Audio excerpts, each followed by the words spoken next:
Okay, so as you can see from the title, what we are going to be covering today is how to be socially magnetic. And here's the overview, and here's what we're going to be walking through more specifically. First, the overview itself, and then we're going to go through the paradox of social magnetism, then the physics of resonance, and why it becomes most useful lens you'll ever have for understanding social dynamics, then the two fundamental modes of social engagement, and then the three sources of social interference. Then the concept of grounded presence, then letting go of social outcomes, and then the resonance loop book and a film recommendation that illustrate everything we talked about. Better than any lecture could, to be honest. And finally, the review and your action items, because it's always good to have that. So without further ado, let's just get started and talk about the paradox of social magnetism. Now, before getting into the actual mechanics of what makes someone socially magnetic, it helps to understand why the conventional approach to this fails so reliably. And by reliably, I mean it doesn't really fail to work. It just tends to produce the exact opposite of what you're going for. The standard advice goes something like this: make strong eye contact, ask good questions, be a great listener, remember people's names, have interesting stories to ready, and mirror their body language, right? You've heard this a lot. And none of that is wrong exactly, but it all operates on the same flawed assumptions that social magnetism is a layer of technique you can apply over whoever you already are. These are set of behaviors you add to the surface. So people learn the techniques and they go into social situations with their eye contact calibrated and their follow-up questions prepared, and they come out wondering why it felt significantly mechanical and why the connections didn't form the way they were supposed to. Now, here's the paradox. The most magnetic people you ever encountered weren't running a mental checklist while they were talking to you. They weren't monitoring their body language either. They weren't tracking how long to hold eye contact before looking away. I think they were just simply there, fully, actually present. And that presence had a pull to it that you couldn't explain, but you could absolutely feel. And what that tells us about social magnetism isn't that it's a performance, it's just a state. And the harder you try to perform, the further you move away from internal state that actually produces it. Now, what we're going to do in this video is to understand that state from the inside out. And we're going to start by grounding the whole idea in something physical and observable, something that doesn't require you to believe in or be motivated by it, because it operates according to the laws of physics regardless. And that something is called a resonance. Resonance is a phenomenon that appears across multiple branches of physics. And the core principle, once you understand it, is something that you cannot stop seeing everywhere. And here's how it works. Every physical object has what's called a natural frequency, the rate at which it vibrates most efficiently when disturbed. So when you tap a wine glass, it rings at a specific pitch. That's its natural frequency. But when you strike a tuning fork, it vibrates at its own natural frequency and produces a clean, clear tone. Now here's where it gets really interesting for me. If you place two tuning forks on the same pitch near each other and strike only one of them, the second one will begin to vibrate on its own. You didn't touch it, you didn't apply any force to it, but the first one simply vibrated freely at its natural frequency, and the sound waves it produced were enough to set the second one in motion. This is called sympathetic resonance. And it happens without any effort from either object. It's a natural consequence of alignment. Now contrast that with forced vibration. So when you apply a frequency to an object that it isn't on its own, when you try to make it vibrate at a rate that doesn't match its natural tendency, what you get is noise, interference, and dissonance. The energy doesn't transfer cleanly. Instead of a clear tone, you get a rattling and a friction, and over time of a kind of a structural stress. A version of this you can visualize very easily is pushing a child on a swing. You don't push randomly and with as much as force as you can manage, but you push at exactly the right moment, matching the swing's own natural rhythm. And with very little actual force, the child goes higher and higher. And the moment you push out of the rhythm, even if you push harder, you slow them down. So you're working against the system's natural frequency instead of with it. More force, worse result. Now, where you wonder where this is going, it's going somewhere where you feel the moment we get there. Because resonance gives us a physical model for something we can actually talk about in vague, abstract terms. It shows us that traction is not only the result of effort, it's result of alignment. The objects that attract most powerful, the ones are not the ones applying most force, but the ones that vibrate most clearly at their own natural frequency and allowing the environment to respond. So once you see that, you start seeing it everywhere. And when you apply it to social dynamics, something clicks that no amount of technique advice has ever quite managed to capture. When you look at people through the lens of resonance, you quickly notice there are two fundamental modes of social engagement. You've experienced both of them, we all have, probably in the last week, probably even yesterday, and you felt the difference before you can even explain it. The first mode is called resonant. A person in resonant mode is vibrating clearly at their own frequency. They are not performing. They are not tracking how they're being perceived or received. They walk into a room and simply inhabit it. There's a settled quality to them, not arrogance, not indifference, just a kind of internal stability that doesn't change based on what's happening around them. Conversations with them feel easy and natural. Being around them costs you nothing and often leaves you with something. And afterward, you find yourself thinking about them, not necessarily because they said anything particularly clever, but because something about that interaction felt genuinely real. The second mode is interference. A person is interferencing mode is vibrating as an unstable, externally driven frequency. They're monitoring themselves while engaging. They're tracking your responses and recalibrating in real time. They're friendly, often very funny, sometimes quite skilled at conversations, but there's a faint background hum of effort to them. Being around them for extended periods is slightly draining, even if you can't say why. They're just putting energy out, but isn't connecting cleanly. Now, the thing worth understanding is that the difference between these two modes has almost nothing to do with what either person is doing outwardly. You can't see it directly. What you're detecting, what your nervous system picks up before your conscious minds can name it, is the quality of their internal state. Whether their energy is coming from a stable center or from a reactive performance-oriented place. And this is why technique fails as a long-term strategy for magnetism. Technique operates on the surface, while what people actually respond to is underneath the surface. And no amount of service level adjustment changes what's being broadcast from the inside. So the question becomes, what creates interference in first place? Because nobody chooses to be in interference mode. Nobody walks into a social situation and consciously decides to broadcast instability.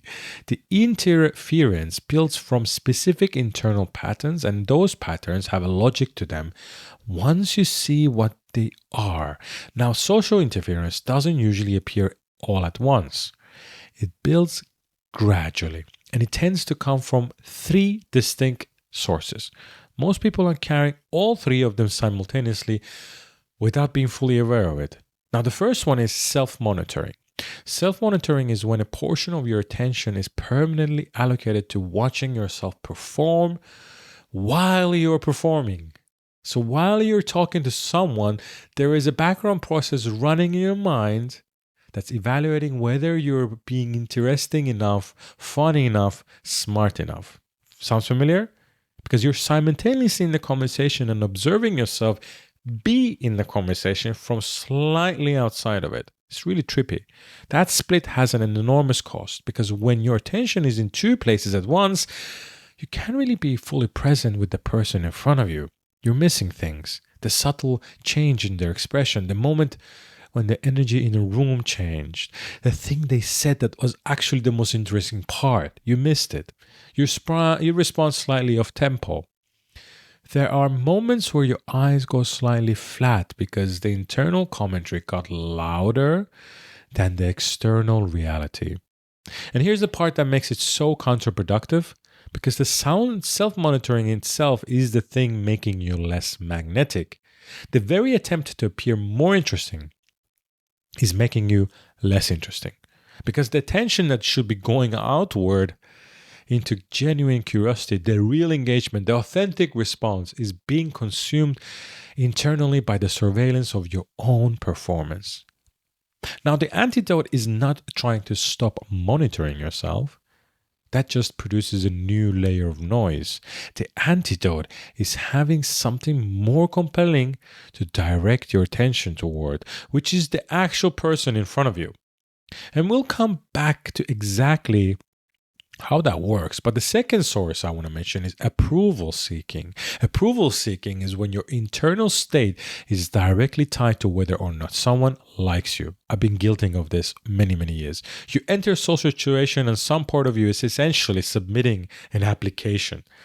There's a need underneath the interaction, not just a desire for connection, which is completely natural, but the need for approval, which is a different thing entirely. Trying to please everybody. Approval seeking creates a very specific social energy, and people feel it before they can name it because it makes your energy conditional and uneven. So when the conversation is going well, you expand it. When it dips, you contract. You track the other person's micro expressions and adjust yourself based on what you find. So your warmth becomes contingent. Your humor becomes managed, and your honesty gets filtered through the questions of whether this version of you is the one they're approving or not. This is the opposite of resonance. Instead of vibrating at your own stable frequency, you're constantly trying to match whatever frequency you think the other one wants from you. And because that target keeps shifting, you're in a permanent state of calibration and recalibration. It exhausts you internally and it creates the instability that people unconsciously detect and unconsciously move from. The deeper problem with approval seeking is that it places your internal stability in someone else's hands. And when your sense of yourself depends on whether the other person's response is, you communicate without any words at all. Just kind of like an internal scarcity. And people don't move forward towards scarcity, they move away from it. Now, the third source is fear-based management. This is when you're moving through social situations from a place of anxiety or avoidance rather than genuine interest. You go to the event because you're afraid of what it means if you don't. The famous FOMO. You start a conversation because you're worried about how it looks if you stay silent. You maintain an interaction past its natural end because you were afraid of the awkwardness of leaving. Everything is organized around preventing something bad rather than moving towards something real. And fear-based action has a recognizable texture in social situations. It's reactive and slightly rigid. There's no real curiosity underneath because the primary task is managing the anxiety, not engaging with the person. You're doing two things at once and not doing either of them particularly well. Now, when all three of these things run simultaneously, self-monitoring, approval-seeking, and fear-based engagement, you get a full social interference. Your attention is fractured, your energy is unstable, and what you're broadcasting is management and defense rather than openness and presence. And that broadcast reaches people before your words do. They don't consciously notice it, but their nervous system does. And their response to you, how drawn to you they feel, how much they want you to keep talking, whether they think about you afterwards, it's largely a response to that underlying frequency, not to your words. Now, a lot of people hear all of this and think the answer must be confidence, right? I got to be more confident. But just be more confident, walk into a room more confident, you know all that story. And that's some of the least useful framing you can apply to this, because confidence is not a decision. You don't walk into a room and just choose to be confident any more than you choose to feel calm or choose to feel warm. It's not an intention you can set and then execute. What you can understand and what you actually can work with is the mechanism underneath confidence. And that mechanism is grounded in presence. Presence is not a personality trait. It's not something extroverts have access to and introverts don't.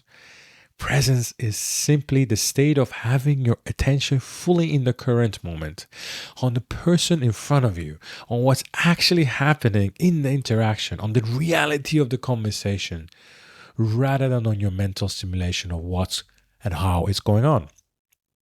When you're genuinely present with someone, something happens that no technique can replicate. They feel seen, not evaluated and not charmed and not impressed, but actually seen.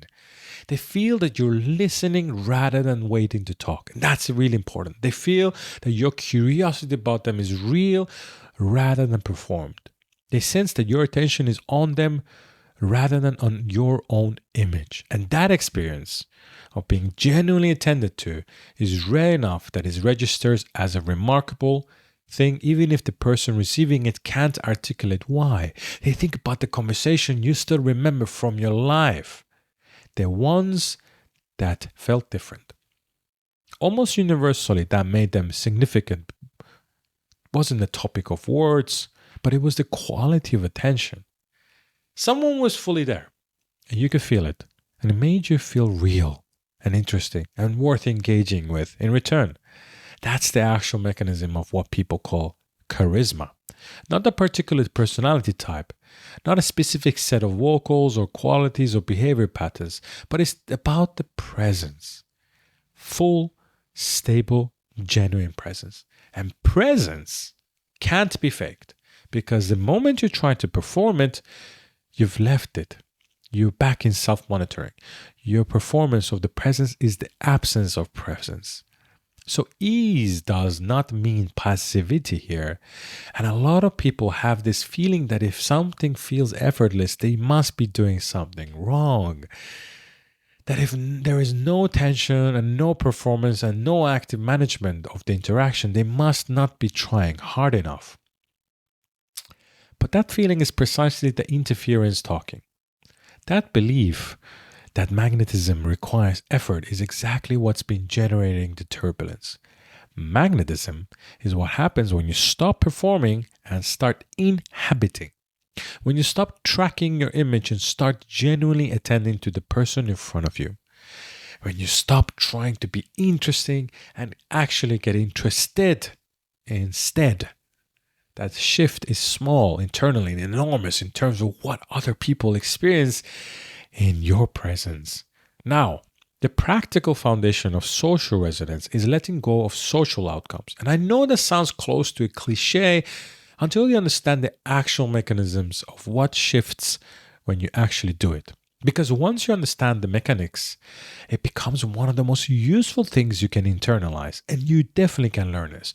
When you enter a social situation needing a particular result, like needing to be liked or needing to be seen as impressive or needing the other person to want to stay in contact with you, you create a very specific internal turbulence.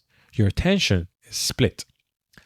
Part of you is in the present moment, a part of you is in an imagined future, constantly measuring whether the present is on a track to produce the outcome you need. That measurement generates pressure. The pressure is social interference.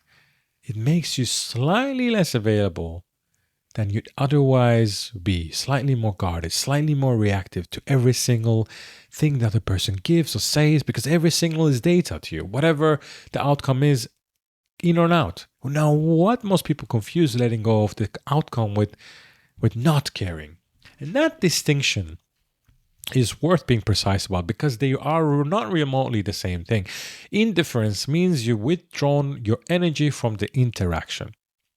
You stop caring about the person or whether anything genuine forms. Detachment is completely different. Detachment means you've withdrawn your dependency on a specific result. You care about the person you're genuinely engaged with. You've uncoupled your internal stability from whether the interaction goes a particular way. That distinction matters enormously in practice because detachment actually deepens engagement rather than diminishing it.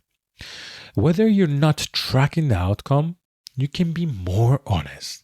You can ask the question you're actually curious about rather than one that makes you look interesting. You can disagree with you when you genuinely disagree, and you can let the conversation go whether it naturally goes rather than steering it toward a predetermined impression of yourself.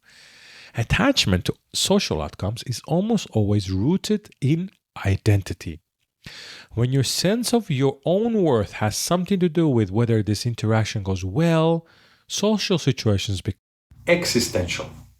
Rejection isn't just comfortable, it's threatening. A nervous system in threat mode cannot produce resonance. It can produce performance, which is a form of defense, but it cannot produce the openness and stability that magnetism actually requires, because the moment you separate yourself of sense of yourself from how any given interaction unfolds, the whole architecture of the thing changes. A conversation that doesn't connect is just a conversation that didn't connect. Not even evidence about you as a person, but a person who isn't drawn to you simply isn't in resonance with your frequency right now. That just happens. It carries no verdict. And the freedom that comes from a separation, the freedom of not needing, is precisely what produces the magnetic quality in the first place. Because people are drawn toward those who don't require anything from them. And they're very, very scared of that in a way that they often cannot explain of those who do. Because when you let the outcome be whatever, everything else tends to happen. Your humor becomes more natural because you're not curating it for your approval. Your observations become more genuinely interesting because they're actually yours rather than edited versions of yourself you've decided that are more acceptable. Your presence gets richer because it's no longer divided between the moment and the mental simulation of how it's going. The outcome you were forcing is often exactly the one that appears when you stop forcing it. That sounds like a paradox, but once you feel it in practice, it becomes the most obvious thing in the world. Now, there comes a point where understanding all of this isn't enough, and you need something you can actually use in the middle of a real interaction, with real stakes and a real nervous system doing what nervous system does best.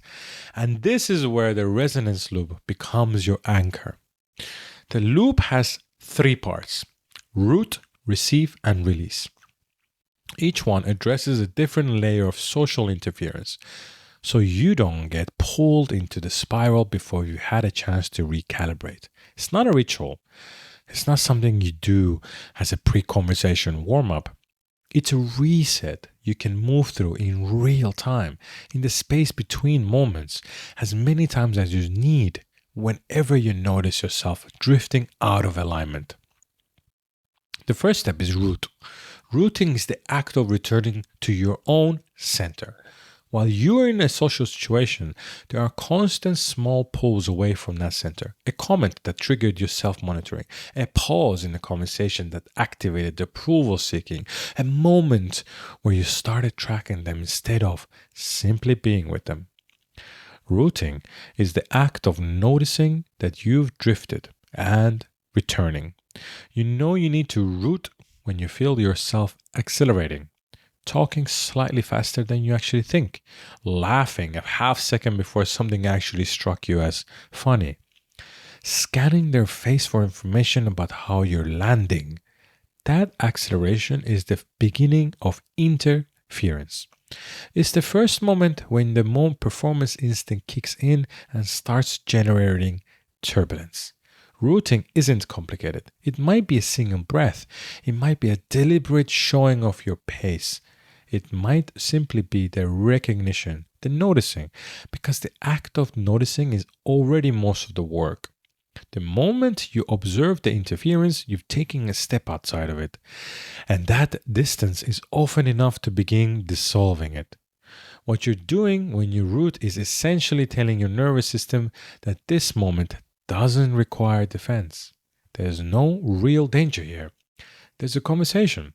And that recalibration, quiet as it is usually enough to drop the performance instinct and restore the clarity being underneath it. Once you're rooted, you're ready to move to step 2. The second step is receive. Rooting to get back to yourself. Receiving gets to the other person, and receiving is different from listening in a way that actually matters.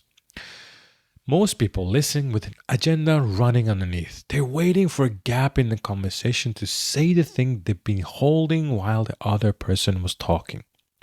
Or they're processing what they've heard through the lens of how they should respond rather than what is actually meant.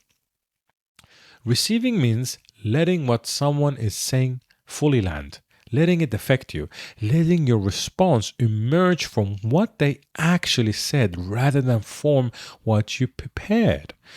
When you receive someone, you're extending genuine curiosity before they've earned it.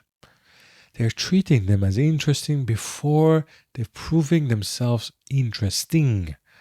And that quality, that unconditional attention, real presence directed outward, is rare enough that people feel it the moment you do it.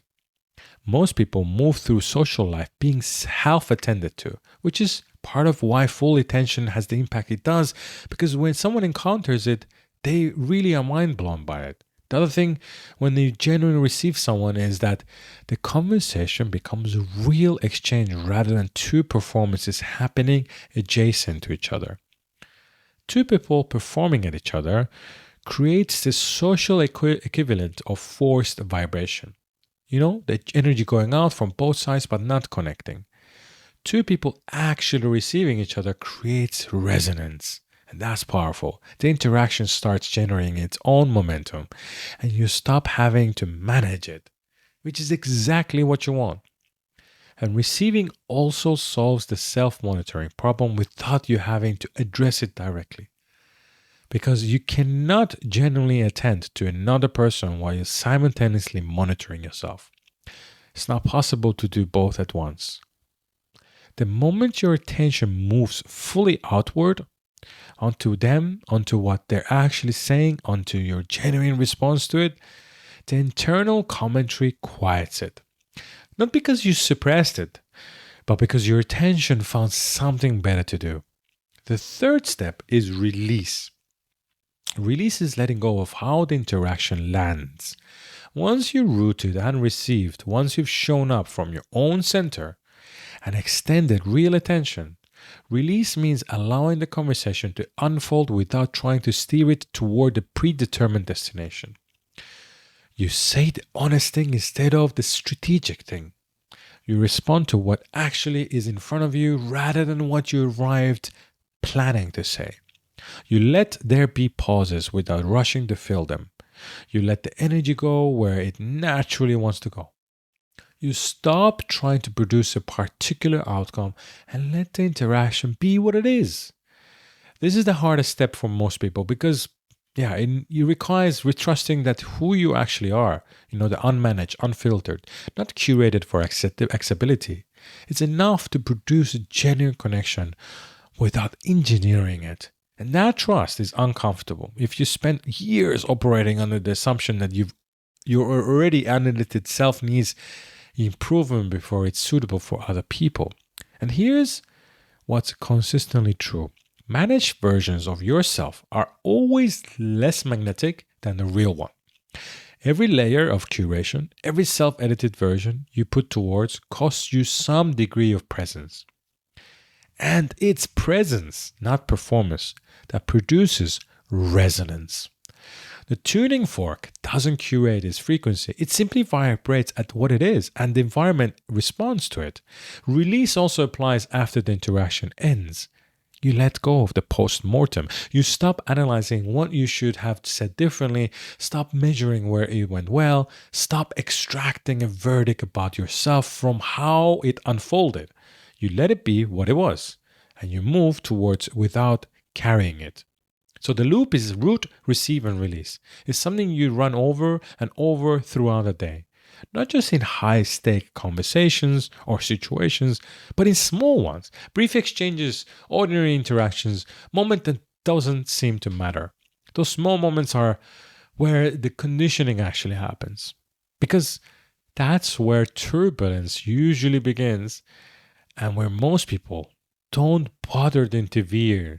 They don't want to improve that part. Because when you practice the loop consistently in low-stakes environments, the higher stakes becomes easier almost automatically.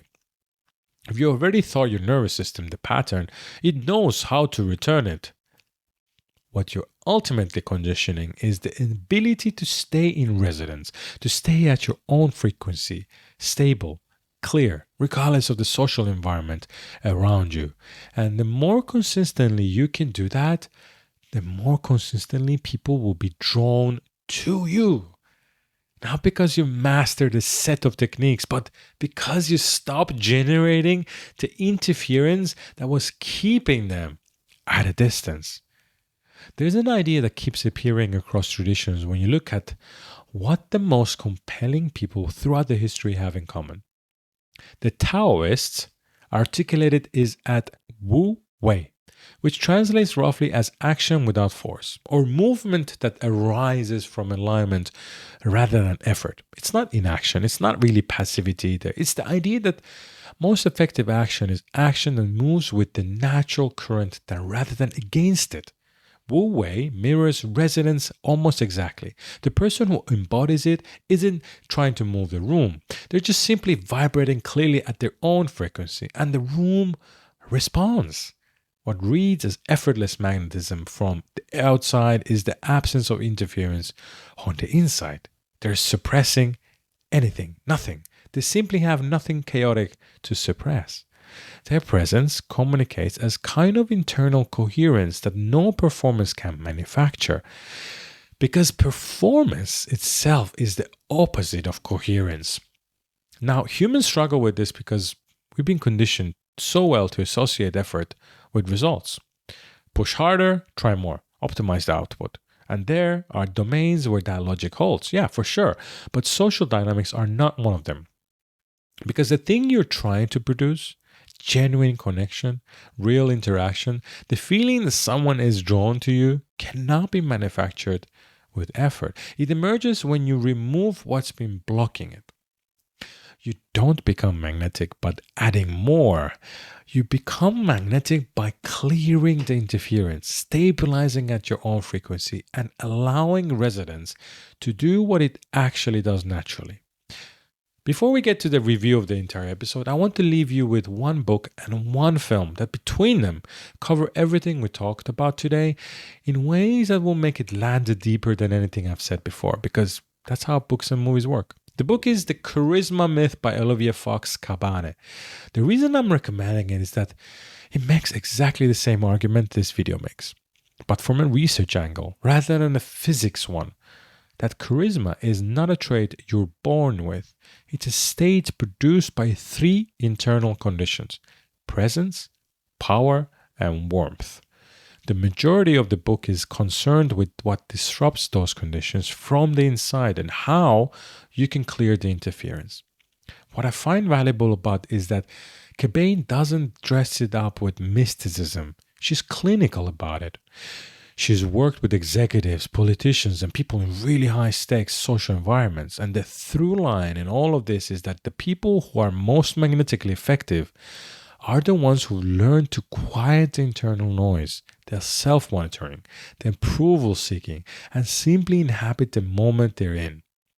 It's a practical book and a surprisingly honest one, worth reading it slowly.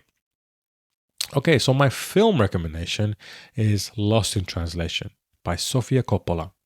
It's about two American people in Tokyo, a middle-aged actor and a young woman, both adrift, both slightly disconnected from their own lives, who end up in unlikely genuine connection. And what does the film actually do quietly is that without any dialogue, is that it shows you exactly what resonance looks like between two different people. They don't perform for each other. They don't try to be interesting or impressive. They're simply fully present with each other in a way that neither of them seems to be able to manage anywhere else in their lives. The connection that forms between them is inexplicable by any conventional measure. The wrong age, the wrong context, the wrong everything. And yet you feel it in every scene because Coppola films it in a way that it actually works. Not through dramatic declarations, but through small moments of genuine attention.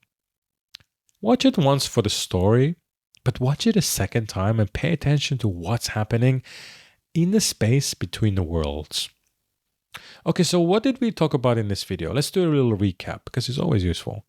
We talked about the paradox of social magnetism, that the harder you try to attract people, the more you push them away, and that magnetism is a state rather than a performance. Then we talked about acoustic resonance, how objects vibrate at their own natural frequency and attract without a force, and how social magnetism operates on exactly the same principle. Then we talked about the two fundamental social modes, resident presence and interference. We talked about the three sources of social interference, self-monitoring, approval seeking, and fear-based engagement.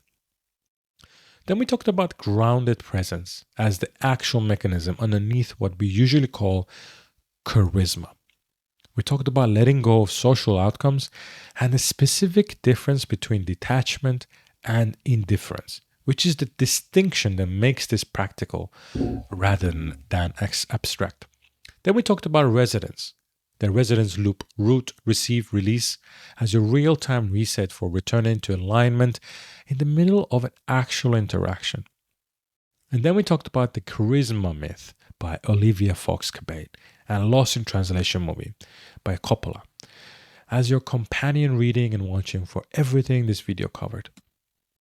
Now for your action items, because I believe in action items. So start using resonance loop this week in low-stake situations. Not at a dinner party or a business negotiation, but at maybe a coffee counter or at the bar, or the brief exchange at the end of a call, in an ordinary moment that doesn't feel significant. Because those are exactly where the conditioning happens. Because that's where turbulence starts, and where most people don't bother to intervene. The more consistently you practice the loop in those small moments, the more natural it becomes in the ones that matter. So take a few moments to sit honestly with this one question. What outcome am I usually trying to protect in social situations? What do I need people to think of me? Not to judge the answer, just to see it clearly. Because I think the moment you can see it clearly, you can begin to loosen your grip on it. And losing that grip is whether the whole thing actually starts to move. And the next time you're in a conversation, you feel yourself beginning to monitor, to slow down. One breath. Return to the person in front of you. And let them be more interesting to you than your own performance. That single move, done consistently over time, will do more for your social presence than any technique you could ever read. All right, my friends, that's it for today. And if you want to go deeper, actually work through it together, just drop me a message. I'll make sure I'll go deeper with you. All right,